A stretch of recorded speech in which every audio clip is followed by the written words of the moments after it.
Então, queridos, eu quero só reforçar aquilo que já foi falado, né? E a gente, na igreja, algumas pessoas me criticam em relação a isso, no sentido que eu não falo muito sobre finanças na igreja, né? No sentido obrigatório, no sentido compulsório, no sentido de troca. Eu não penso dessa forma, por isso que eu não falo muito.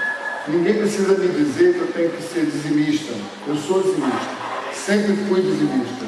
Se alguém diz eu preciso de uma oferta, eu ajudo. E às vezes isso incomoda, principalmente quando uma pessoa está vindo pela primeira vez no lugar, ela ouve dinheiro, a primeira associação dela é: está vendo, ela vem à igreja falar de dinheiro.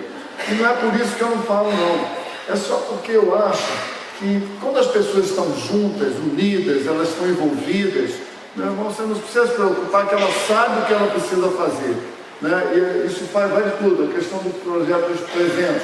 Outro dia uma pessoa falou que eu não tenho falado muito sobre isso. Realmente eu não tenho falado sobre isso, porque para dentro de mim, amigos, eu já dei a minha parte e vou dar novamente a minha parte e quero continuar fazendo isso. Vamos criar novos caminhos. Né? Eu só acho o seguinte, eu acho que quando você vota, a Bíblia diz, quando eu faço voto, eu devo cumprir.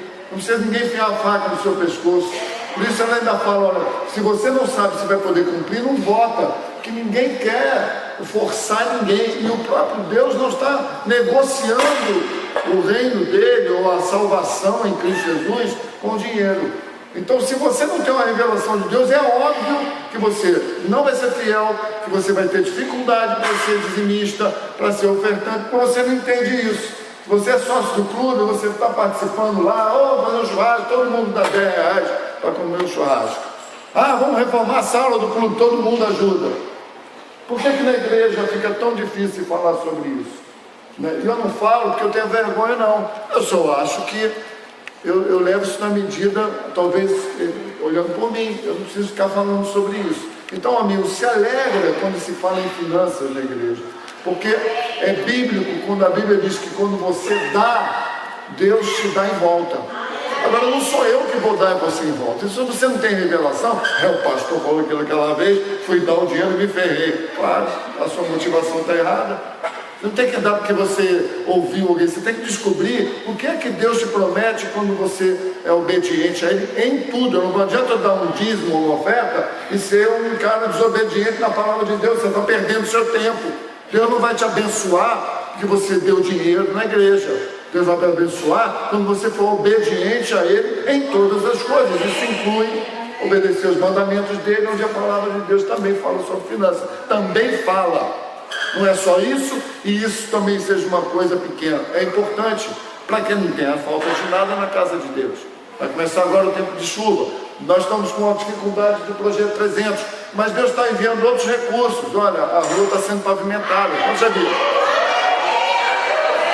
Vamos ter pavimentação pelo quinzinho até aqui. Dia de chuva, agora você não vai poder dizer que não veio porque está chovendo a lama, a poeira, o sol, a lua. Agora, amigão, tu já era nessa desculpa, tem que inventar outra. Porque se chover a ponta, a gente não poder subir aqui, a gente pega as pessoas na Praça da Bandeira, dá a volta pelo centro, sobe aqui, desce, dá a volta lá na Praça da Bandeira, dá a volta, acabou. Então nós cremos que no verão agora, na época de chuva, nós vamos enfrentar isso. Vamos subir sem lama nenhuma. E se alguém se lamear, nós vamos para o lado de lá da igreja e a chuva que parece chuveiro. Ali parece chuveiro desse lado. Por isso está assim, você está aqui pela primeira vez, isso aqui foi uma chuva de granizo que furou o resto todo numa fenda que podia ter 15 anos de duração, já tem 18 que Deus deixou. Agora, se tu sujar os pés de vilão, fica ali com ninguém de chuva, mas não deixa de vir mais. Alô? São coisas assim, amigos. Mesma coisa, você está chegando aqui, você quer se tornar membro da igreja, como é que funciona? Funciona como uma vida matrimonial. Primeiro você namora, depois você noiva, e depois você faz parte desse casamento. Porque, meus amigos, ninguém vai para o céu por ser membro de igreja. Você vai para o céu porque você tem uma aliança com o Senhor. E se você tem uma aliança com o Senhor, Deus quer que você tenha aliança com a sua casa. Alô? Você pode ter uma aliança com a casa física, abraçado na coluna de ferro, e não tem aliança com os irmãos, não abraça o irmão, não conversa com o irmão. Amém? Aproveita e fala para o irmão, que bom que você veio, fala com ele aí, pastor.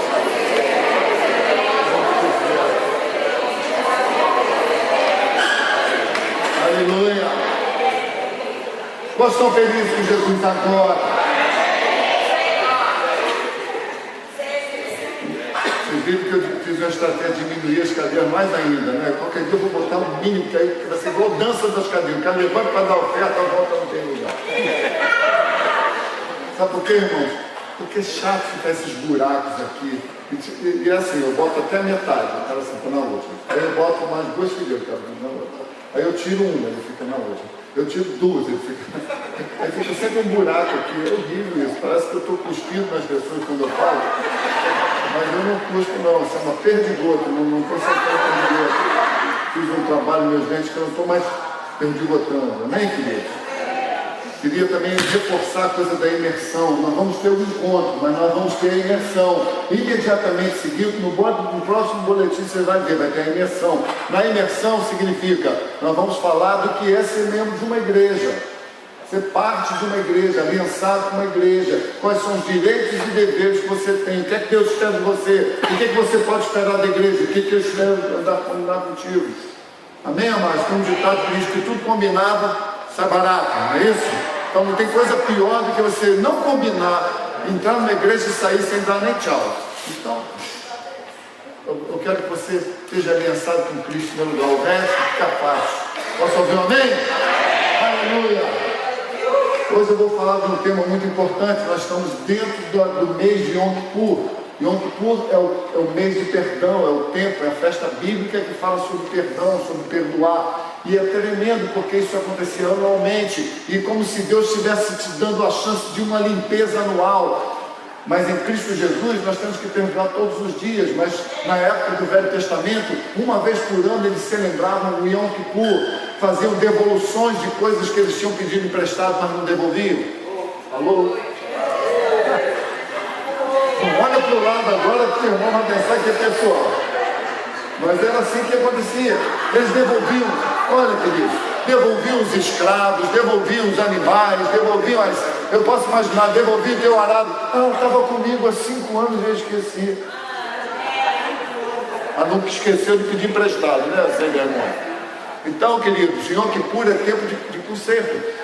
Quem sabe, se na hora que tu for devolver aquilo que tu pegou emprestado há muito tempo, e toda vez que a pessoa encontrar você, falando, você pegou aquilo? Eu não. Aí um dia você chega em casa, abre a gaveta, achou, ficou com vergonha. Aí fecha a gaveta disfarçando para Deus e para você mesmo. Mas no Yom Kippur, o Espírito vai trazer à tua memória alguma coisa que você tem que não é sua e está na hora de devolver. Isso inclui as ofensas sofridas, que alguém fez contra você, te ofendeu, você ficou magoado, está com raiva e não pode passar pela pessoa, cruza o lado da rua, a pessoa nem sabe que você está com raiva dela. Então está na hora de devolver a ofensa em amor. Quem sabe se na hora de devolver uma ofensa a pessoa te vem bater na porta, ela já começa a chorar.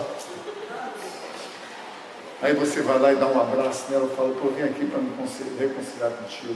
Queridos, Yom Kippur é grande chance de um avivamento no meio do povo. Agora, eu não vou ficar aqui medindo bolinho, fazendo escreve aí para quem você precisa pedir perdão, porque haja papel, tem gente que precisa de muito papel para isso. Pessoas que você precisa perdoar. E o perdão é cura, meus amigos. Perdão de coisas simples, sim. Perdoar porque o cara não te chamou para o aniversário dele. Tem gente que tem raiva do outro porque não foi chamado para o aniversário. E hoje em dia esse é o maior problema por causa do WhatsApp. E aí tu vê as fotos, todo mundo feliz e fala, a mim não convidaram. Fulano saiu do grupo. Saiu do grupo porque não foi convidado para o aniversário. Porque esqueceu, porque não dá para convidar todo mundo. Alô? Não foi no aniversário. O irmão não veio na igreja, mas estava na festinha de bar, todo animadinho. Alô? Irmãos, eu não tenho problema nenhum com isso. O meu problema é, tu quer que a tua vida dê certo? Porque se parece que nós estamos tendo alternância na vida da fé nesse momento tão difícil. Primeiro, porque está escrito, o aumento da tecnologia. Daniel falou sobre isso. Nos últimos dias haverá um aumento de tecnologia. Daniel não era um tecnólogo, Daniel era um homem antigo, mas ele via uma visão, pessoas correndo de um lado para o outro, pessoas super atarefadas, coisas incríveis ele viu, mas ele não entendia nada. Ele não conhecia o metrô, ele não sabia o que era um avião, ele não sabia o que era um carro, engarrafamento, ele não sabia o que era um monte de pessoas numa festinha Miguel Pereira, correndo para um lado para o outro, né? Ele não conhecia isso, mas o que ele estava vendo era o futuro. Ele estava vendo que nós vivemos hoje, é uma vida corrida demais, nós não temos tempo, e nós precisamos fazer uma reflexão. O problema não está com a igreja onde você está, não está com o pastor que está na sua igreja, não está com o teu irmão que te ofendeu, o problema não está nem com você, o problema está com a vida ser corrida demais. Mas o que tem a ver com você é você fazer uma leitura de como eu estou me comportando com o aumento da tecnologia na minha história. Eu não posso viver 30 horas só no banco lá, o Itaú, que vive 30 horas. É do Itaú mesmo? Agora eu sou do Itaú, que eu estou falando com o pai. Então, amigos, é preciso a gente parar para pensar. Por que é que essa oscilação está me atingindo? E eu vou te dizer algo muito simples, né? Se você tentar viver na força do teu braço, em nome de Jesus, não vai funcionar. O que não significa que você não tem que fazer esforço nenhum. Você tem que fazer esforço sim. Eu faço esforço todo dia, não é fácil. Tem dia que eu faço mais, tem dia que eu faço menos. Tem dia que eu não tenho força para fazer, mas tem dia que eu tenho força para mover muralhas, empurrar caminhão, ônibus e tudo. Mais ou menos, né? Mas quase isso. Então o que é que nós precisamos? Preste atenção. Nós precisamos entender o que está faltando na nossa vida pessoal. Porque a vida da igreja é isso aqui, amigos. Hoje tem pouca gente, amanhã tem muita gente, daqui a pouco tem outra gente, daqui a pouco você vem, o outro vai, e a vida vai seguindo. Mas eu não estou falando sobre isso, eu estou falando da minha vida pessoal. Tem pessoas que mudam de cidade, tem pessoas que mudam de país e continuam firmes. O Léo, por exemplo, e a Thaís, em breve se tornarão pastores. Você pode anotar isso, eu não estou sabendo, não ouvi notícia nenhuma, mas é claro. Sabe por quê? Porque ele entendeu que não dava para mudar para a Bélgica, ganhar um bom salário cuidando de cavalos e viver uma vida sem Deus. Porque o que adianta ganhar o mundo inteiro e perder a sua alma? E a sua alma está ligada à sua fé, porque a alma é eterna. E a fé em Cristo Jesus nos conecta a uma eternidade. Vocês estão ouvindo o que eu estou falando? Enquanto eu estou só filosofando, daqui a pouco nós vamos entrar na palavra. Mas eu quero que você brevemente pense sobre isso. O que será que está me faltando? Por que será que eu estou oscilando? Porque eu vejo pessoas oscilando, mas você está bem, ok? Meus amigos, oscilar não é só aquela pessoa que tu vê se beijando na rua, não. Ou bêbada na rua. Não, oscilar é uma coisa que acontece conosco durante um dia. Às vezes tu passou um dia e naquele dia tu teve 1, 2 horas que tu chutou o pau da barraca. Se alguém fizesse uma entrevista, e agora você, Jesus, chega! O cara gritava assim, alguma coisa assim. Porque naquele momento ficou feia a coisa. Então oscilar não é uma coisa de ir para purgatório, de ver se tu talvez consiga. Não, oscilar faz parte do ser humano. Por isso é que Deus criou uma relação individual que passa pelo coletivo. E o que fortalece o coletivo é a tua individualidade, a minha individualidade. Uma igreja de gente firme com Deus, ela é uma igreja sólida. Uma família onde pai e mãe são firmes com Deus, há uma solidez maior. É óbvio que há.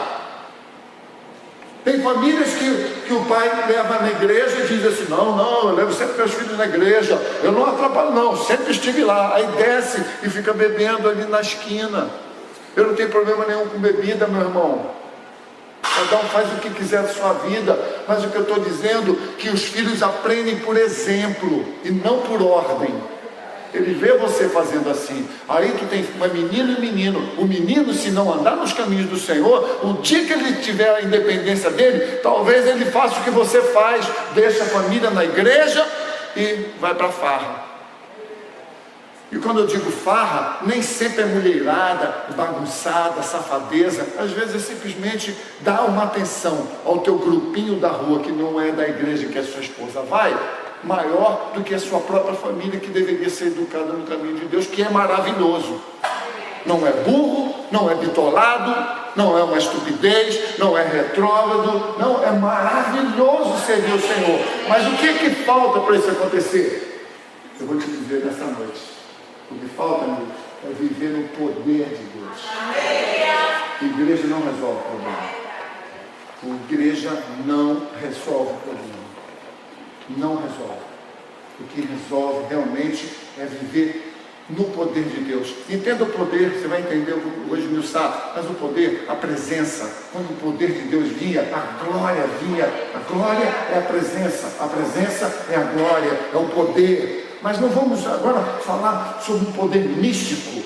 Então vamos ficar de pé. Receba o poder. Vai ficar todo mundo sapateando. Não é isso que eu quero. Eu quero que você conheça o poder. Você vai entender nessa noite bem claro isso. Abra sua Bíblia lá em Mateus 22.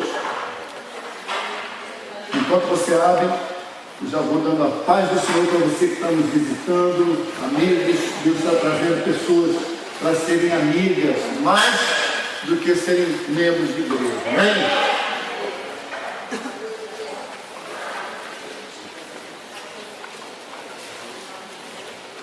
Estou vendo alguns rostinhos aqui que não vieram, devem ser flamenguistas, que estão assistindo o jogo às 7 horas da noite. Isso é uma vergonha. Alô? Quantos estão prontos para a palavra? Pai, em nome de Jesus, enquanto eu falo daqui, fala o Senhor a cada coração, em nome de Jesus, Pai. Veja, antes de eu ler aqui, porque se você só ler sem entender o contexto, você não vai entender ele, você só vai ler. Presta atenção, olha para cá um minuto. Os saduceus, que eram um grupo religioso, encostam Jesus na parede e falam: Jesus, fala para mim aqui, como é que esse negócio vai ser na eternidade? Vamos dizer que um homem tinha uma mulher, mas ele morreu. Aí, pela lei, os irmãos mais velhos têm o direito a ficar com a mulher. Quem que se casa com ele, ok? Tá. Aí ele casa com essa mulher. Aí a mulher, o cara morre de novo. Aí o outro irmão assume a mulher e fica com a mulher. Aí esse cara morre. E aí a mulher fica ali. Aí vem a mulher enterra o marido do caramba, né? Aí eles perguntam, presta atenção, pegadinha dos saduceus. Na eternidade, quem vai ser o marido desta mulher? O primeiro? O segundo? O terceiro? O quarto? Quem será? Aí Jesus responde que parece que não tem nada a ver com a história. Sente o drama. Mateus 22, versículo 29. Vocês erram. Vou aí, Mateus 22, versículo 29. Queridos saduceus, vocês erram porque não conhecem as Escrituras e nem o poder de Deus. Porque na ressurreição, eles não se casam. E nem são dados em casamento. Mas eles serão como os anjos no céu. 31. Vocês não leram o que Deus disse sobre a ressurreição dos mortos? 32. Eu sou Deus de Abraão, Isaac e Jacó. Então, não é Deus dos mortos, mas Deus dos vivos. Olha para cá. Agora você vai entender melhor. Qual era a base da crença dos saduceus? Como é que eles estavam sendo sarcásticos, não são sagazes? Eles não acreditavam na ressurreição. Aí eles perguntam para Jesus: Jesus, se o cara casar com a mulher, ele morre, aí vem o outro casa, morre, o outro casa, morre. Quem vai ficar com a mulher na eternidade? E Jesus fala: vocês erram porque não conhecem as Escrituras. Por quê? Porque na eternidade, meu filho, ninguém vai casar, nós vamos ser como os anjos. E não pensa que nós vamos andar assim, todos assim. Não, querido, nós vamos ser como os anjos, porque a carne não vai precisar ser saciada. Mas não pensa você que vai ser bonito, que não vai ter sexo, não vai ter prazer, atração. Vai ser maravilhoso, porque outras coisas serão desvendadas nos nossos olhos. Nós vamos ter prazer em outras coisas, como o próprio Jesus teve. Agora, o que está acontecendo aqui? Preste atenção nisso. Eles estão dizendo, mas então Jesus, o que será na ressurreição? Mas eles não acreditam na ressurreição. Muitas pessoas estão do lado de fora da igreja e te fazem perguntas acerca da caminhada com Deus, mas elas não acreditam em Deus, elas não querem. E Jesus responde na medida certa, parecendo que não tem nada a ver. Vocês erram que não conhecem a palavra de Deus, vocês erram que não conhecem as Escrituras. Só a Escritura, Jesus? Não. E o poder que está nela. O poder de Deus é o poder das Escrituras. Queridos, hoje, quando você vê alguém falando de Deus, é como se estivesse tocando chofar, né? Hoje nós estávamos na adoração e tinha gente tocando chofar. E chofar simbolizava alerta de Deus. A palavra de Deus é alerta. Amigos, alerta. O mundo está pegando fogo. 90% do Caribe desapareceu. Amigos, nós vivemos na globalização total, globalidade. Se a Coreia do Norte joga uma bomba no Japão, amanhã tu não vai saber nem se vai encontrar comida no supermercado. Tu não tem nada a ver uma coisa com a outra. Não tem a ver o quê? O mundo que você conhece pode desaparecer de um dia para o outro. Se a economia mundial desequilibrar, você não vai ter as ações funcionando, você vai ter as empresas internacionais complicadas nos países estrangeiros, você vai ter dificuldade no sistema. Querido, se faltar 24 horas num dia, o mundo entra em caos. Deus está dizendo, vocês erram porque vocês não conhecem as Escrituras. Vocês conhecem, sabe o quê? Religião. Vocês olham de fora e pensam que eu vim na igreja aos domingos. Deus não é vir à igreja aos domingos, meu amigo. Deus é Deus 24 horas por dia no teu coração, batendo na tua porta, dizendo, ei, o mundo está mudando, e você? As coisas estão sendo transformadas. Qual é a tua base de consulta? No que você está agarrando para viver a tua vida? Na tua pós, no teu mestrado, no teu emprego arrebentando? O que você está se agarrando, dando valor, como se isso jamais fosse acabar? No dinheiro, na fama, na posição que você tem social? Amigos, Jesus não é bobo. Ele dá uma resposta na medida para um grupo intelectual. Ele fala, vocês estão errando porque vocês não conhecem as Escrituras. Mas eles conheciam as Escrituras, mas eles não conheciam o poder que havia na Escritura para transformar uma pessoa, uma vida, uma história, uma nação, um casamento, um caráter, uma atitude de um jovem, de uma criança. Você não conhece as Escrituras têm saída para todos os caminhos, inclusive os que não têm caminho. A Escritura tem saída, inclusive quando não existe saída, porque nem a morte nem a vida significa tudo aos olhos de Deus.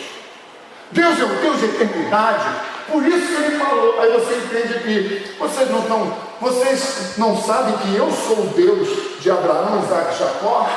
Eu não sou Deus dos mortos. Então, se vocês ficam recitando, o Deus de Abraão, Isaac e Jacó, significa que eu serei para sempre o Deus de Abraão, Isaac e Jacó. Isso significa que há eternidade, porque esses homens não estão mortos, estão mortos no corpo, mas eles ressuscitarão, e eu continuarei sendo o Deus de Abraão, Isaac e Jacó. Vai pegando comigo. Então, amigos, nós estamos diante de um fato aqui. Se Deus é Deus para sempre. Então, eles conheciam as Escrituras, mas eles não acreditavam na capacidade de Deus fazer uma ressurreição. Agora você entende por que Jesus mudou o mundo. Porque todo mundo pensa que na época de Jesus o cara ressuscitava em cada esquina, todo mundo era curado, o cara tinha lepra, é curado. Não, querido, ninguém fazia nada daquilo, ninguém curava ninguém, era tudo charlatanismo, como existe um monte hoje, inclusive em nome de Jesus. Não por causa de Jesus, mas pelo uso indevido de Jesus, do nome de Jesus. Na época de Jesus, ninguém ressuscitava. E quando aquilo aconteceu, de haver uma ressuscitação, como foi o caso de Eliseu, Eliseu morreu sem descendência, jogaram um soldado morto em cima de Eliseu, ele bateu no troço de Eliseu, o cara subiu, e todos os soldados chocados com o que eles viram. Produziu um avivamento em nome de Deus. Não foi em nome do soldado que caiu em cima dele. Agora vamos falar a igreja do soldado que caiu no túmulo de Elias. Quer dizer, não, querido, não é isso.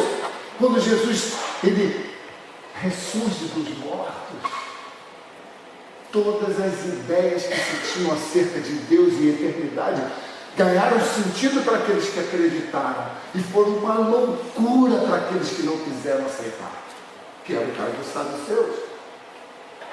Jesus está ali com eles. Vocês não sabem que eu sou o Deus de Abraão, Isaac e Jacó? Você sabe que o nosso Deus é o Deus que ressuscitou Jesus? Você sabe disso? Que Deus é um Deus que continua a fazer milagres, e o maior milagre é o que você não vê. Uma pessoa levanta suas mãos e diz: pastor, eu quero esse Jesus na minha vida, porque eu já entendi que vir na igreja não é a saída. Eu preciso dizer, assim como eu digo todos os dias da minha vida, eu vou viver do meu jeito, hoje eu digo: Jesus entra na minha vida. Aí o milagre acontece. O Espírito Santo entra no teu coração e o teu nome é escrito no livro da vida. Se tu morrer hoje ou soltar uma bomba atômica por acaso aqui, queridos, se a gente morrer em Cristo Jesus, nós viveremos eternamente com Ele, não no corpo todo queimado, não, mas no corpo glorificado. Nós estamos entendendo?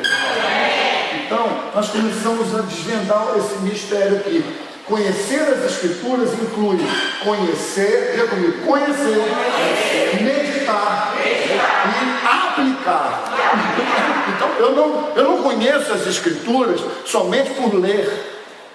Biblicamente, conhecer as Escrituras é conhecer, esmiuçar, se aprofundar, trazer para a sua história e viver aquilo, porque se existe uma Escritura dada por Deus aos homens, ela existe para você viver, e não para você vir na igreja de vez em quando e ouvir e achar muito legal. Eu concordo, acho bacana, eu gostaria até, eu tenho minha visão. Não tem visão, porque não tem a visão de Deus, e a visão de Deus não é uma visão teórica, baseada em conhecimento. A visão de Deus é a visão que passa pela teoria para uma aplicação prática. Em todos os âmbitos, desde o perdão que nós estamos vivendo em Yom Kippur. Aprende o poder do perdão, perdoa o teu inimigo, perdoa aquele que matou a tua filha num acidente de carro. Perdoa. É difícil, amigos. Na força do meu braço não vai. Eu preciso do poder de Deus me convencendo. E quando o poder de Deus te convence, mas como vou perdoar o assassino da minha... eu perdoo. É o poder de Deus agindo. Não é a minha inteligência, a minha capacidade de perdoar. Eu não tenho capacidade nenhuma. A capacidade que eu tenho vem de Deus, eu não venho de lugar nenhum. Quantos estão ouvindo o que eu estou falando? Então, conhecer as Escrituras não é apenas conhecer. Conhecereis a verdade, e a verdade te libertará. Conhecereis a verdade que te move a vida. Conhecereis a verdade que construiu o seu caráter. Conhecereis a verdade que os seus pais te ensinaram. Mas a verdade de Deus vai te dar o norte correto. Nós estamos ouvindo? Por aí, amigos, não são duas palavras iguais. Conhecereis a verdade nos libertará. Você vai conhecer a verdade em que você se encontra, e aí vem a palavra de Deus e diz, com muito amor e carinho, porque o Espírito Santo é um gentleman, ele te traz para o prumo. Eu sei que você não perdoa, eu até entendo seus motivos, você tem legitimamente o direito de ficar com raiva daquela pessoa, mas olha o que isso está produzindo em você. Aí a verdade diz, mas perdoa. Mas como eu posso perdoar? Exatamente como Deus te perdoou em Cristo Jesus. Como Ele te perdoou? Ele enviou o seu único filho para morrer na cruz no teu lugar. Não vem me dizer que você merece, que eu mereço. Não mereço nada. Eu não mereço a morte de Cristo na cruz. Mas Ele fez isso por mim. Isso é tremendo. Posso fazer amém para isso? Amém. Então, amigos, abra sua Bíblia em 1 Coríntios 1, 24. E agora eu vou começar a pregar mesmo. Agora! 1 Coríntios 1, 24.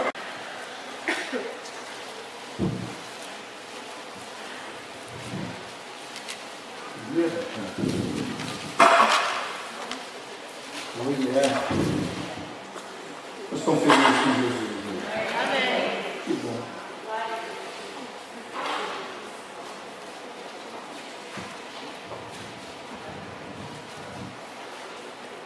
Na verdade, Paulo está falando sobre muitos assuntos interessantes. Mas, de repente, Jesus se vê exprimido. Ele se vê exprimido por uma certa discussão inútil. Né? E ele fala, 1 Coríntios 1:24. Os que são chamados, sejam judeus ou gregos, olha para mim, por que judeus ou gregos? Porque significava, é como se Deus hoje estivesse escrevendo a Escritura e falasse assim, porque, veja bem, a liberdade foi dada para soviéticos e americanos. Nós estamos entendendo? Ele está com isso abrangendo a totalidade da humanidade. E aqui está a mesma coisa, da cultura da época, ele está dizendo, para os que são chamados, sejam judeus ou sejam gregos, nós lhe pregamos Cristo. Olha só, poder de Deus e sabedoria de Deus. Uau! Vou repetir. Para os que são chamados judeus ou gregos, lhes pregamos Cristo, poder de Deus e sabedoria de Deus. 25. Porque a loucura de Deus é mais sábia do que os homens, e a fraqueza de Deus é mais forte do que os homens. Veja bem, tem duas coisas estranhas aqui. Primeira, que a gente precisa meditar. Falar, conhecer, meditar e aplicar. Então, Cristo, poder e sabedoria. Quantos sabem por quê? Medita aí. Eu vou entrar nisso. Mas Cristo, poder e sabedoria. Uau, nós estamos pregando um Cristo, poder, mas sabedoria. Então, depois ele fala uma coisa muito pior ainda. A loucura de Deus é mais sábia do que os homens, e a fraqueza de Deus é mais forte que os homens. Eu nem sabia que Deus tinha loucura. Eu não tinha a menor ideia de que Deus tinha alguma fraqueza. Alô? Ele está dizendo que a loucura de Deus é mais sábia do que os homens, e a fraqueza de Deus é mais forte do que os homens.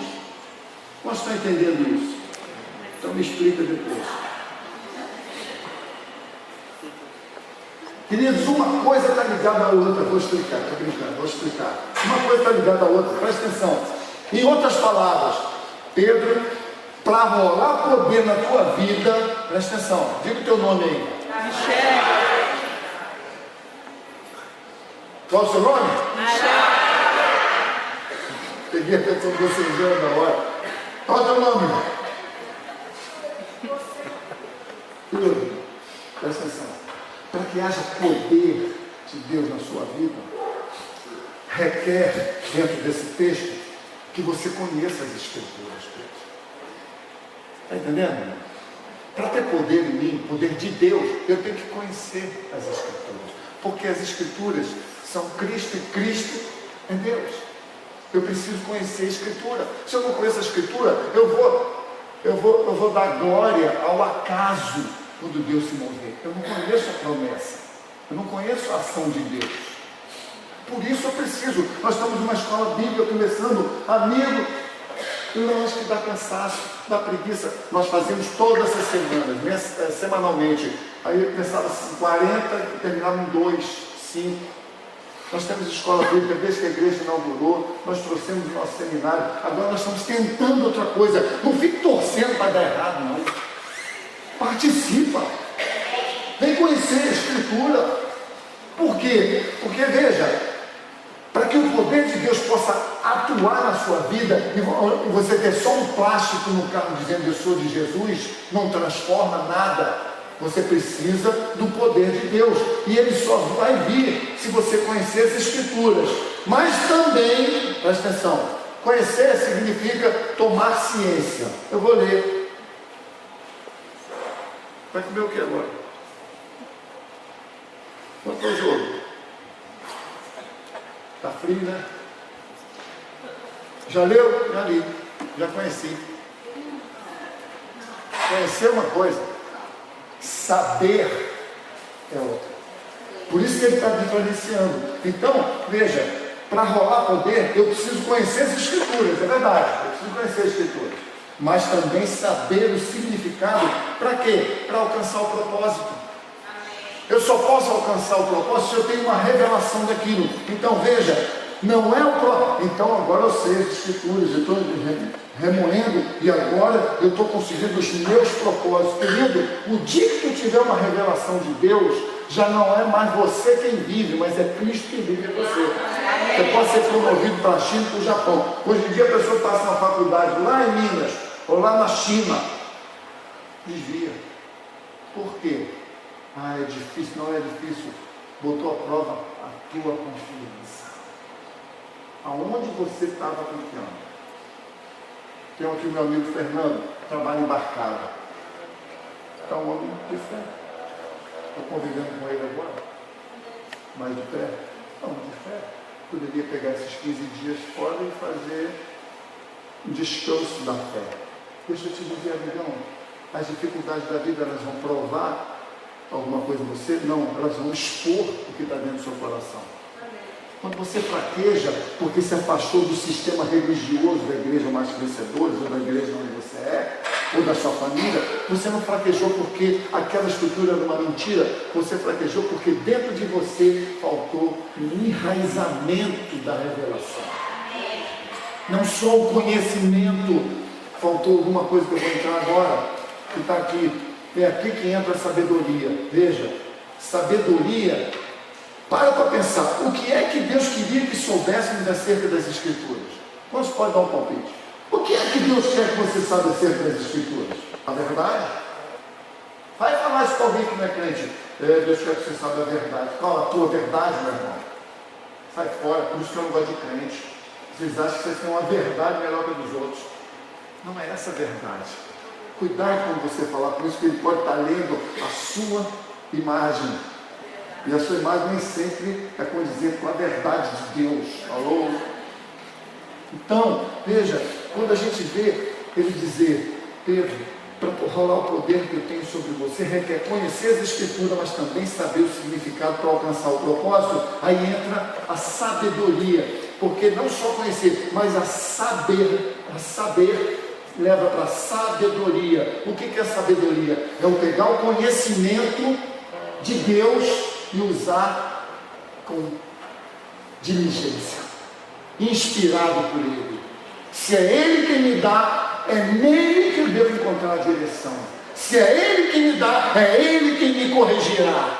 Se é Deus que me dá a sabedoria, eu vou viver para Ele 24 horas por dia. Não é bebida, não é a mulher dos outros, não é maconha, nada disso pode te roubar de Deus, se Ele entrar de verdade na sua vida.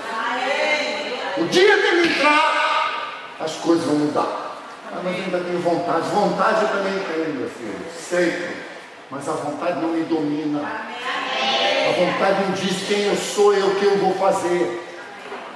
Eu tenho que submeter, eu tenho que me dobrar diante de Deus, e é aí que entra a sabedoria. O que é que Deus gostaria que soubéssemos acerca das Escrituras?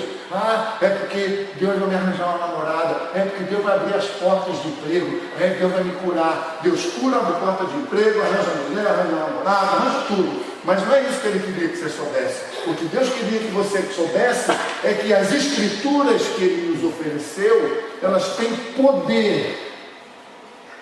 Elas te capacitam a ter o poder de Deus para mudar a sua história. O cara que era safado, agora é bacana. O que era mentiroso, mentira é uma doença. O cara não consegue falar a verdade, uma mentira puxa a outra. Aí vem Jesus e entra com poder. E o poder de Deus te capacita a viver uma nova vida. Parece que serve o poder, meu irmão. O poder não serve para tu ficar aparecendo na televisão e mostrando como é que o diabo corre.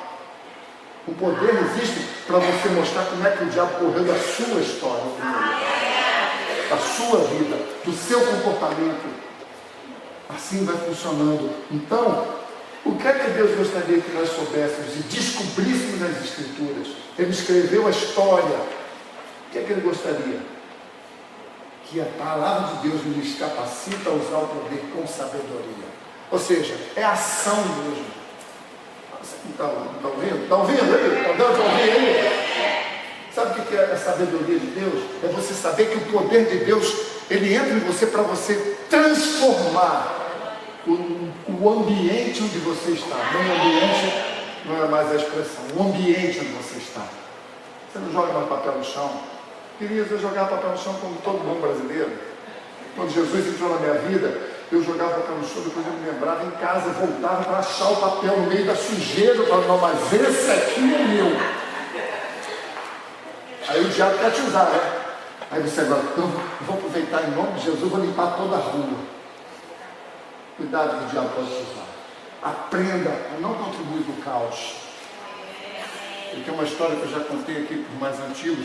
Uma vez eu vim de Pati comendo um churrasquinho de moto, passei pela lixeira ali, mais ou menos, pela casa que eu estou em roda, tinha uma lixeira, joguei de longe, tum! E o negócio tinha acabado de me converter, aí o negócio bateu assim, mas parecia em câmera lenta, tum! Tum! Pum! Tum! Pum! Pum! E eu vi todo esse movimento, eu vi o pauzinho caindo, pum! Pum! Pum! Aí eu estou vindo de moto, não, mas a lixeira estava suja, todo mundo joga, e o Espírito Santo conta. Quando eu cheguei ali na Praça da Ponte, eu não aguentei mais, parei e voltei de novo. Lá em Pati, lá depois da Agonia, lá na lixeira, para procurar aquele pauzinho. Amigos, isso não é maluquice. Isso aí é a ação de Deus na sua vida. Vamos montar uma igreja nova, a igreja do pauzinho que quando cai Jesus fala. Não, querido, eu não estou dizendo de religião, eu estou dizendo de um trabalho interior. Deus sabe quando tu precisa parar de beber, parar de mentir, parar de olhar filme, ou parar de entrar na internet. É Deus quem sabe a hora de tu parar. Agora, Deus está no céu, assentado à direita dele está Jesus. E tu está onde? Tu está na terra, meu irmão. Então, você vai ter que agir. Diga para o seu irmão, é contigo mesmo que tu quer mudar. O dia que eu me converti, primeira frase do diabo no meu ouvido, eu estou ouvindo o apelo, dentro do meu coração estou fazendo a conta. Pô, mas eu quero esse Deus. Não sabia nem nada de Jesus. Eu quero esse Deus, eu gostaria, eu acho legal. Pô, mas eu sou um cara bacana, eu sou um cara trabalhador, e sempre fui. Não é uma mentira. Eu nunca trazei do lado de ninguém, nunca traí minha mulher. Eu sou um cara legal socialmente, pô. Aí o diabo falou, te cuida, porque vai parar, vai pedir para tu largar de fumar maconha. Mas foi batata. Foi o tiro de misericórdia do diabo para me matar, matou ele na minha vida. Naquele momento eu falei, se for isso, Deus, tira a minha vontade. E Deus não falou, tirou a vontade agora. Ele não falou nada, isso que eu quero. Aí eu falei, aí o pastor fez o apelo, eu fui lá na frente. Mas já fui chorando. Alguma coisa aconteceu, porque dentro de mim, eu desmontei o esquema do diabo. Porque quantas vezes eu tinha na igreja, ele falava a mesma coisa, tem que parar de fumar maconha. E eu dizia, mas por que eu sou um cara bacana? Ele era mesmo. Tem gente que é maconheiro, é ótimo. Tem gente que não for maconha, é um problema. Eu não estou incentivando aqui. Moral da história. Cheguei em casa, tinha 300 gramas lá guardadas, como sempre tinha. Eu fiquei assim, não, se Deus revelar... Não, eu não sabia nada de Deus. Eu peguei aquela maconha, joguei dentro da descarga, e nunca mais usei maconha. Nunca mais. Amigo, nunca mais. E não foi por falta de oportunidade. Cheguei nos Estados Unidos, é o primeiro emprego que eu peguei, eu tinha cabelo aqui, cheguei lá, cabelo curtinho, que agora eu sou crente. Cheguei lá, entrei no trabalho, só tinha cabeludão, tudo maconheiro, aquela maconharia na minha frente. Eu no caminhão, os caras passando aqueles baseados, não apertado na minha frente. Eu olhava para aquilo e falava, nossa, eles não sabem nada disso, mas Deus me tratou. E Deus botou a prova e eu venci, amigo, estou aqui até hoje.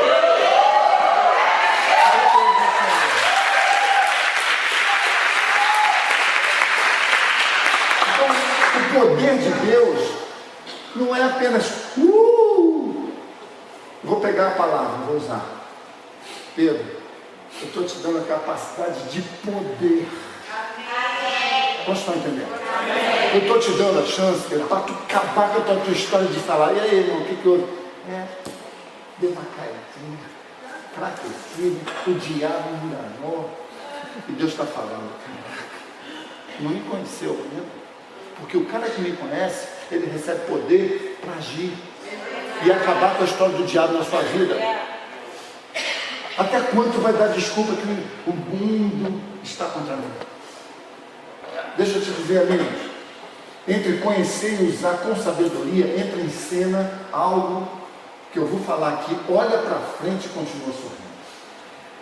Eu vou dizer uma coisa que é o calcanhar da igreja moderna.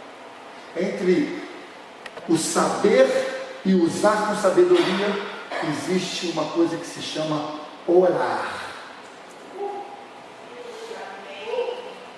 Isso, faz essa carinha assim como se estivesse orando todo dia. Olha bem para frente dela. Entre sabedoria e conhecimento existe a oração. Para que orar?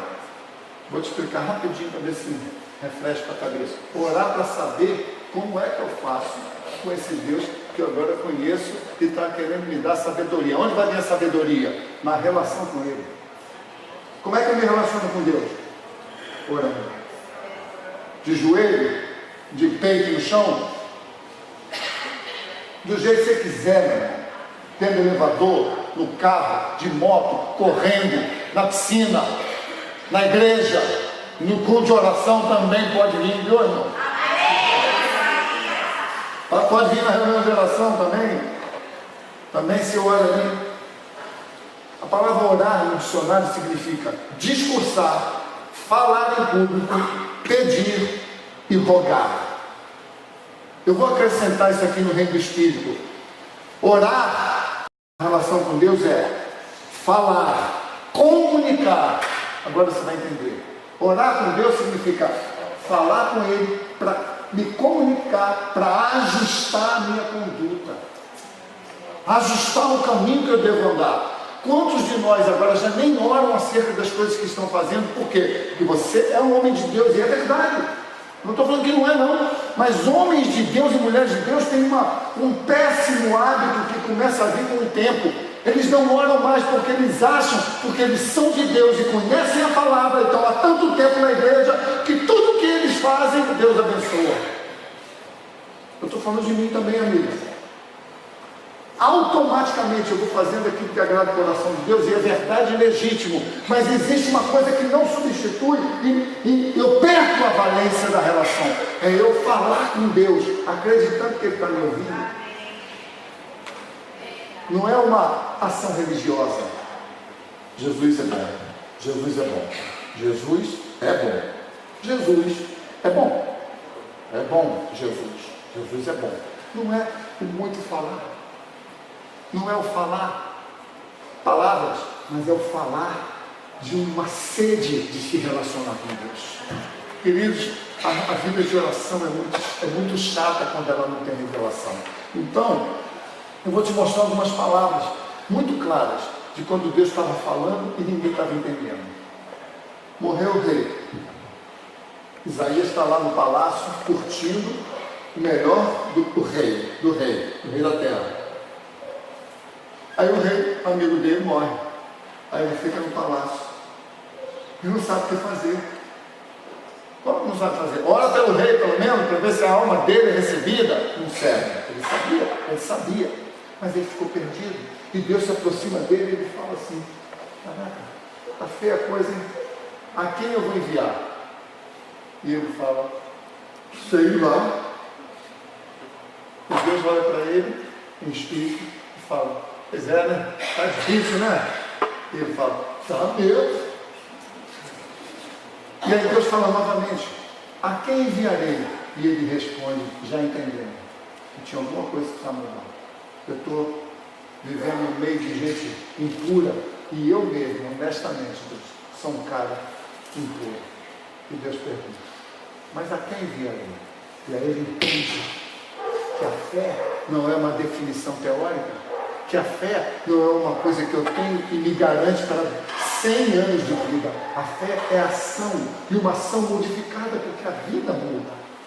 E ele diz: eis-me aqui, envia-me, Senhor. Moisés está no campo de batalha, e Deus fala: agora chegou a tua vez, sobe o monte e olha para tudo, tu não vai entrar. Eu vou ter um substituto para você, que é Josué.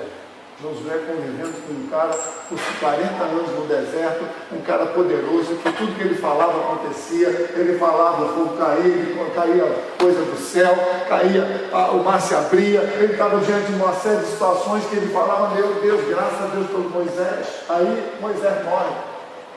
E aí Josué fica ali. E Deus fala, Josué, Moisés morreu. Tu não vai mudar, não? Deus, eu acho que tu podia chamar, sei lá, o Caleb. O Josué, o teu passado está às portas, acabou, começa de novo. Deus, mas eu estou esperando, agora está uma recessão no Brasil, está tão difícil, pô, a minha família é mais pobre. Aí Jesus deu. E eu sou o mais pobre da minha família. E Deus pega ele pesado e fala, olha assim no chão. Moisés está morto. Amém? Tu quer ficar chorando, engano no chão? Então fica. Mas se tu quiser mudança, levanta, meu filho, e faz prosperar o teu caminho. Olha aí, agora não. Agora tem uma gravata aí, eu preciso botar uma capa aqui. Não, mas aí quem faz o caminho é o Senhor. Não! O Senhor já fez o caminho. Agora você, meu filho, bota em prática o que você aprendeu e vai viver aquilo que eu chamei você para viver. Faz prosperar o teu caminho. Esse é o poder que vai te seguir. O poder de Deus não vai na frente, mas como ia a nuvem de glória, não. Atrás e o fogo na frente. O poder de Deus agora segue os sinais daqueles que creem. Amém. Tem alguém crendo aqui? Amém. Quantos precisam voltar a crer? Ninguém diz amém, né? Oh meu Deus, que gente abençoada, né? É gente abençoada mesmo. Josué, o que é que tu está esperando? Levanta e faça prosperar o teu caminho e esse povo que está contigo. Josué, assim como eu fui com Moisés, eu serei contigo. Alô? Esse teu ídolo aí que você gerou, essa pessoa poderosa que você viu, era nada mais, nada menos alguém que aprendeu a andar no meu poder. Ele não sabia também não, mas aprendeu, e a duras penas. Bateu na roda 2 vezes, quebrou o cajado na rocha. O que ele está dizendo para nós? Meu filho, esse é o caminho. Tu quer vencer? Então te levanta. Deixa a morte do passado para trás e faça prosperar o seu caminho. Eu sou contigo. Assim como eu fui com Jesus Cristo de Nazaré dentro daquela gruta, assim como eu fui com Jesus na gruta, eu sou contigo. Mas eu não sou Jesus. Ele não falou que você era. Ele só está dizendo que assim como foi com Moisés, o mesmo poder que operou em Moisés vai operar em você, Josué. Jesus falou a mesma coisa. Eu fiz grandes coisas, meus filhos. Eu rebentei na terra, 3 anos de ministério. Mas eu tenho que voltar para o Pai. Não, Jesus, fica mais uns 5.000 anos. Não posso. Porque se eu ficar, vocês nunca vão crescer. Alô? Mas uma coisa é linda. Eu fiz coisas grandes, mas vocês vão fazer coisas muito maiores. Agora, eu sou o cara que Jesus falou. Não, querido, maiores porque nós temos uma tenda, nós entramos nos aviões, vamos pregar em outros lugares, nós podemos entrar numa fábrica e na hora do almoço, quando eu dizer, você fala, galera, alô! Só para dizer que eu amo vocês em nome de Jesus e que Ele está voltando para buscar vocês. Jesus nunca fez isso. Nunca fez isso. Nunca entrou numa rede de televisão para dar uma palavra poderosa, como os nossos homens estão fazendo hoje, em nome das igrejas dele. Não é em nome de Jesus, não. Então, unindo o corpo de Cristo, une o povo de Deus, criação um universo pessoal. Então, querido, Jesus é assim, Deus é assim. Ao mendigo ele disse, meu filho, o que está acontecendo comigo? Jesus, toda vez que balança a água aqui, alguém pula na minha frente. Falei, é? Então, meu filho, vai morrer aí, tchau, hein? Eu vou te dar uma chance.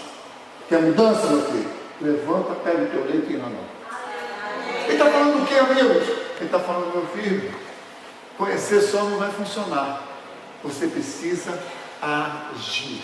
E olha o que é a palavra que a gente usa. Agora na reunião de oração, ora, falar, ação.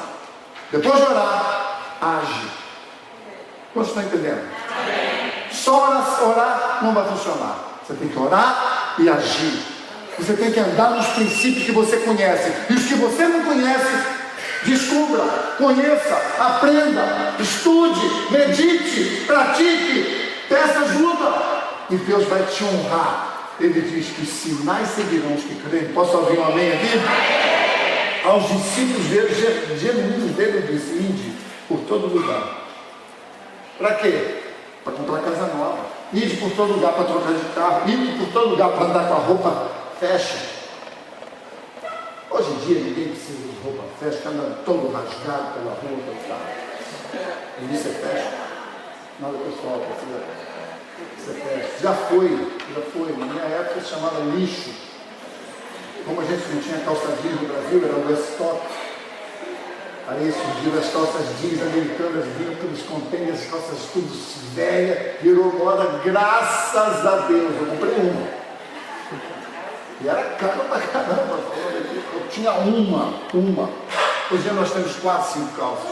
Então, queridos, não são suas vestes físicas. É preciso tocar suas vestes espirituais, parar de ser criança na fé. Não vou me puxar porque eu fiquei meio chateado. Toma vergonha nessa cara, pô. Não vou à igreja porque me deram oportunidade de louvor. Vai crescer, pô. Vocês estão ouvindo o que eu estou falando? Amigo, eu estou falando de fé. Veja, orar e agir. Está difícil, Pedro? Se eu quero viver no poder de Deus, eu já estou indo para o fim, eu preciso conhecer os planos de Deus comigo. O que é que Deus quer comigo? E para isso eu preciso conhecer o coração de Deus. Abra sua Bíblia em 1 de Coríntios 1, 25. Já está lá? Não, 1. Já está lá, não? É porque eu vou falar a mesma coisa. Eu esqueci. Então, eu vou 24, né? Agora eu vou enlouquecer você. Porque a loucura de Deus é mais sábia do que os homens. E a fraqueza de Deus é mais forte do que os homens. Deixa eu te dizer uma coisa aqui, amigo, para você endossar o que eu vou terminar dizendo. A obra que Deus começou, e às vezes a pessoa se converte com uma certa idade. Meu pai, por exemplo, se converteu no leito de morte. Batizei meu pai com cirrose marrom, meu pai estava marrom. Veja, mas quando ele morreu, a obra de Deus completou na vida dele. Se completar não significa um grande currículo, 36 igrejas. Não é isso, irmão. Se completar é o que Deus preparou para você realizar no tempo que você teria com ele de revelação. Se completar. Então, quando a gente vê a palavra de Deus, e ele está dizendo, a loucura de Deus é mais sábia do que os homens, e a fraqueza dos homens mais forte do que os homens, eu quero que você entenda que, em primeira instância aqui, a obra que Deus começou vai acabar. Não pensa você que vai acabar quando você for bispo, ou quando você agora ficar firme nos caminhos do Senhor. Você pode até morrer pagão, mas a obra de Deus vai se completar. A pergunta que você devia estar fazendo é: o que isso tem a ver comigo? Primeiro, vou dividir em 2 partes, 3. Primeiro, loucura de Deus. Qual é a loucura de Deus? Onde é que Deus é maluco, Celso? Fala comigo. Isso é sério. Mas isso tudo deve ser loucura, isso é proeza. Sabe o que é loucura? Maná também é proeza. Você quer saber o que é loucura? Ele dá o seu único filho para morrer por nós. Isso é dinheiro de você, né? Ainda te dê a chance. Amado mestre, eu venho com essa conta. Te dê a dia. Eu só faltei falar. Fala comigo, João. 3. É isso aí.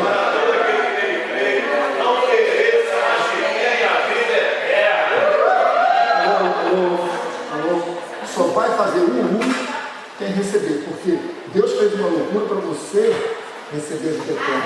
Tu está vivendo a vida eterna? Isso está vivendo, meu irmão, uma vida externa. Alô? Isso Isso foi a loucura, por isso que ele está dizendo aqui. Irmãos, talvez teologicamente, né? Então, os grupos teológicos vão dizer que eu sou herege, que está errado, tem outras vertentes, tem 200 mil vertentes. Eu estou te falando uma revelação pessoal. Onde é que eu poderia ver alguma loucura em Deus? Somente essa. Ele deu o seu único filho para que eu pudesse conhecer Ele. Conhecer. Veja bem, não é porque Ele morreu na cruz por mim, ele pode ter morrido na cruz por mim, eu não conhecer Deus. 2 ladrões estavam do lado da cruz, um conheceu o outro não. Então, né, para você ver, o cara estava do lado de Jesus e não conheceu Ele. Filipe falou, mostra-nos o Pai. Eu estou contigo há tanto tempo e tu não me pergunta quem vê o Pai. Quem me vê, vê o Pai, meu filho. Tu não está enxergando? Vai pegando aí. Segunda coisa, fraqueza de Deus. Eu não vou arriscar, não, que está muito cheio de gente sábia aqui, vai querer me pegar e acabou a pregação. Mas qual seria a fraqueza de Deus? E fala uma fraqueza de Deus.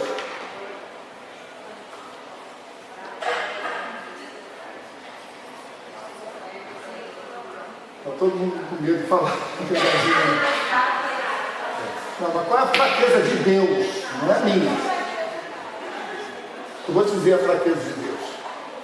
Vista pelos homens, mas para Deus não é fraqueza nenhuma. E por isso que ele está falando, aos olhos dos homens, é uma fraqueza. Qual é a fraqueza? Eu vou te dizer.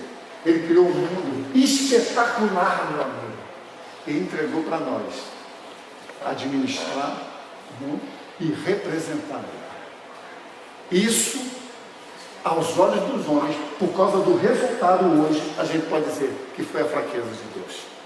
Ele entregou para a gente que não merecia. Mas não é assim que Deus pensa. Veja, amigos, quando a gente vê isso, a gente começa a entender por que não funciona. Não funciona para os outros, para mim funciona. Você pode dizer amém para isso que eu estou falando? Não funciona para o mundo, não funciona para o Temer, não funciona para o americano lá, os 10 graças a Deus, esqueci o nome dele agora, Trump. Não funciona para aqueles que estão presos na Lava Jato. Pode não funcionar para eles, mas para mim funciona. Quantos podem dizer aí, para mim funciona?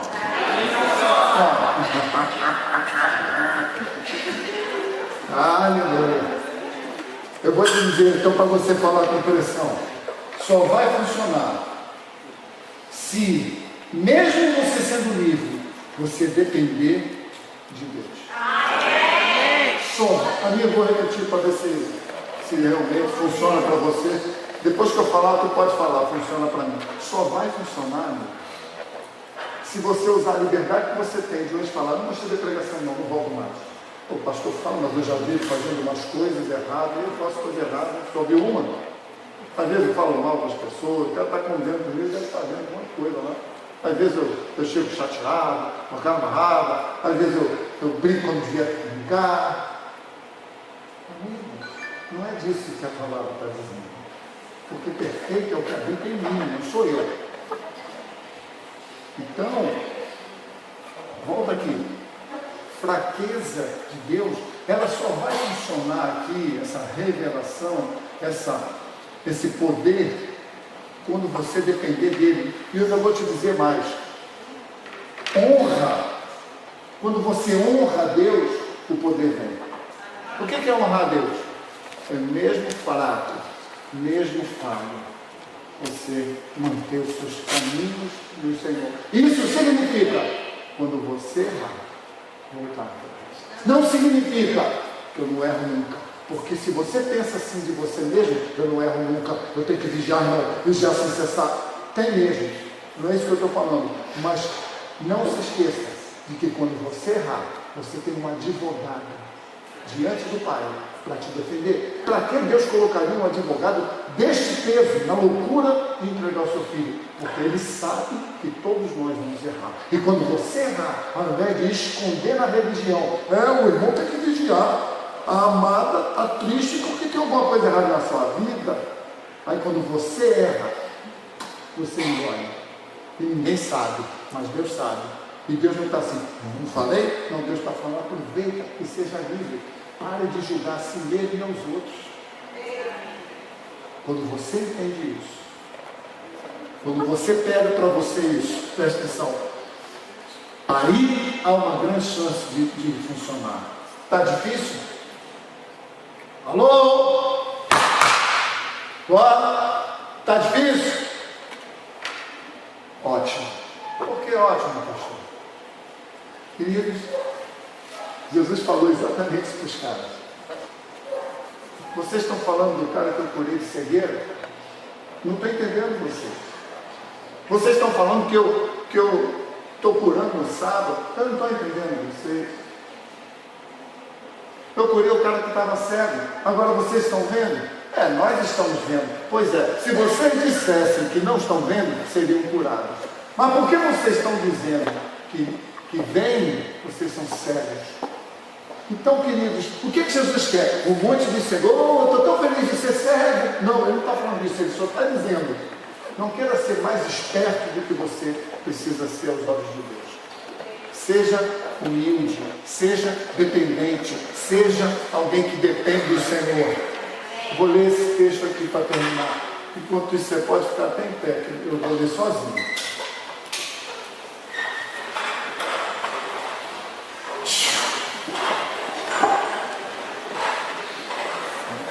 Pai, em nome de Jesus, se for só o conhecimento que eu estou trazendo, não serve nem para mim e nem para os meus irmãos. Ou então só servirá para a gente dizer que entendeu a palavra. Mas o que eu quero, Deus, é que eles saibam usar isso.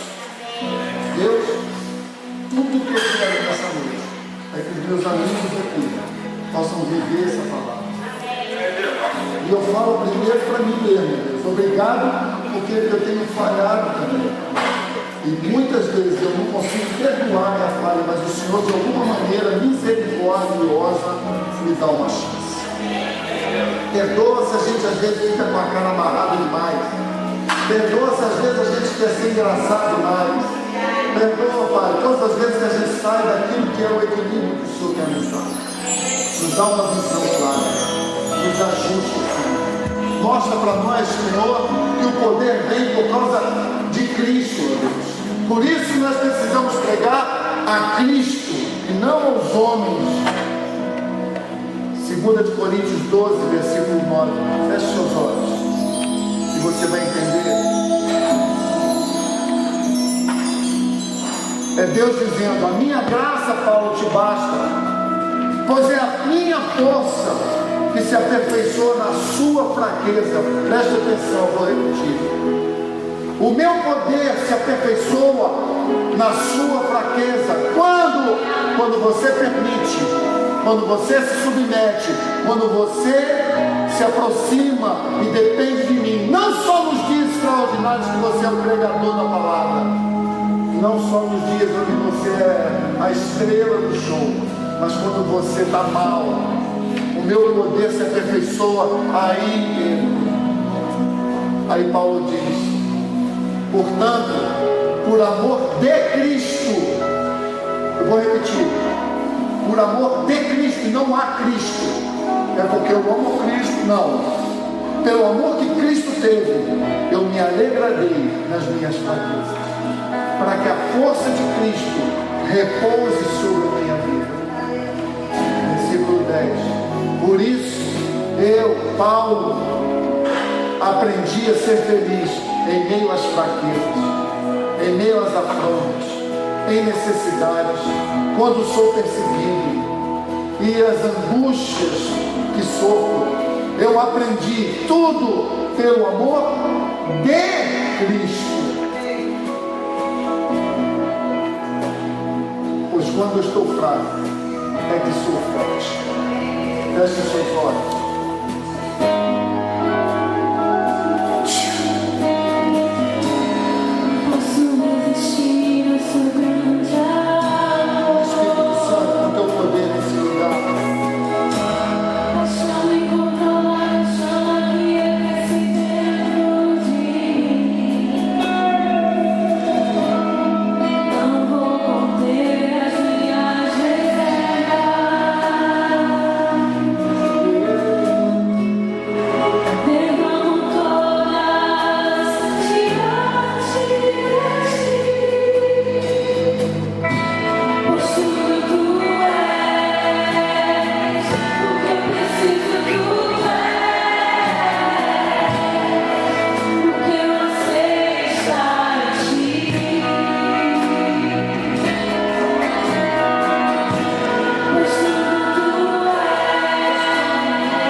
usou o artigo. Paulo não disse, por amor a Cristo me alegrarei nas minhas fraquezas.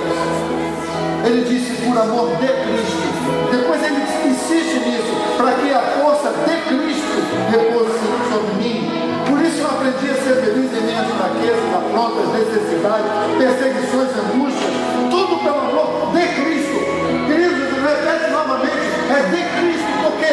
Porque não é o amor dele por Cristo que faz ele suportar, mas é o amor de Cristo por ele. Eu vou repetir, é o amor de Cristo por você. Você entrou aqui nessa noite, e você vai estar aqui há 10 anos, 20. Tem pessoas que estão aqui e precisam reconhecer isso. Deus quer te dar uma nova fase na sua vida, uma alavanca na sua história. Deus quer levar você para um nível que não existe igual. Você nunca viu, nunca ouviu, nunca conheceu. Não há parâmetros. Por quê? Porque são coisas novas que ninguém nunca vai falar. Não, porque é com você que Ele quer fazer. É através de você. Não é o passado. Moisés está morto. São lindas as obras de Moisés. São lindas as coisas que você já fez para Deus. Mas Ele está dizendo, Pedro, há um novo surgindo. Eu preciso daqueles que ouvem, conhecem, meditam e aplicam. O novo é andar sobre as águas. Você não viu? Não é igual, não há parâmetro. Por isso que é difícil pregar algo diferente na igreja. Porque as pessoas querem se prender ao que elas já viram, ao que elas viveram. E Deus está dizendo, ande sobre as águas. Lance-se na fornalha. Lance-se na fornalha. Por causa do meu amor e não do seu amor por mim. Alguns estão mortos em seus delitos por causa do seu amor por Deus. O zelo do seu amor por Deus está prendendo você para descobrir que o amor dele por você é tão maior que ele te espera até hoje. Eu vou dizer de novo, Deus está te esperando até hoje. Que na igreja não te faz um cristão. Conhecer a Bíblia de Gênesis Apocalipse não te faz um cristão. Se batizar não te faz um cristão. Mas os cristãos conhecem, se batizam, avançam. Por que estou dizendo isso? Porque alguns pararam pelo meio do caminho. Alguns se afastaram do caminho do Senhor. Alguns estão rodeando o caminho do Senhor, mas estão à beira do caminho. Todos os dias recebem palavras e profecias e inspirações, mas vem os cuidados do mundo e roubam de você. Mas nessa noite vai ser diferente na vida de muitos.